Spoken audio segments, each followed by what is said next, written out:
ಗಾಯಗೊಂಡ ರಣಹದ್ದಿಗೆ ಚಿಕಿತ್ಸೆ ಆರೈಕೆ ಮೂಲಕ ಮಾನವೀಯತೆ. ಗಂಗಾವತಿ ಆಕಾಶದಲ್ಲಿ ಸಂಚರಿಸುತ್ತಾ ಬೇಟೆಯಾಡುವ ಸಂದರ್ಭದಲ್ಲಿ ಆಕಸ್ಮಿಕ ಗಾಯಗೊಂಡು ನೆಲಕ್ಕೆ ಬಿದ್ದಿದ್ದ ರಣಹದ್ದಿನ ಮೇಲೆ ಬೀದಿ ನಾಯಿಗಳ ದಾಳಿ ಮಾಡಿವೆ. ನಾಯಿಗಳಿಂದ ರಣಹದ್ದನ್ನು ಸಂರಕ್ಷಿಸಿದ ವ್ಯಕ್ತಿಯೊಬ್ಬರು ಅದಕ್ಕೆ ಚಿಕಿತ್ಸೆ ನೀಡಿ ಆರೈಕೆ ಮಾಡುವ ಮೂಲಕ ಮಾನವೀಯತೆ ತೋರಿದ್ದಾರೆ.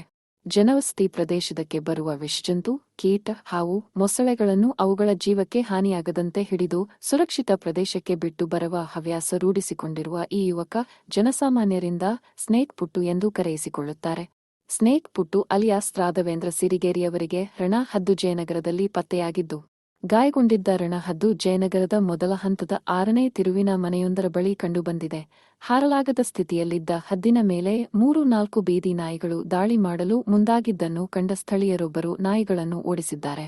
ಬಳಿಕ ಸಿರಿಗೇರಿ ರಾಘವೇಂದ್ರ ಅವರಿಗೆ ಕರೆ ಮಾಡಿ ಮಾಹಿತಿ ನೀಡಿದ್ದಾರೆ.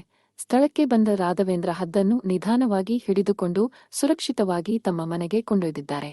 ಬಳಿಕ ಅದಕ್ಕೆ ಚಿಕಿತ್ಸೆ ನೀಡಿ ಆರೈಕೆ ಮಾಡುತ್ತಿದ್ದಾರೆ.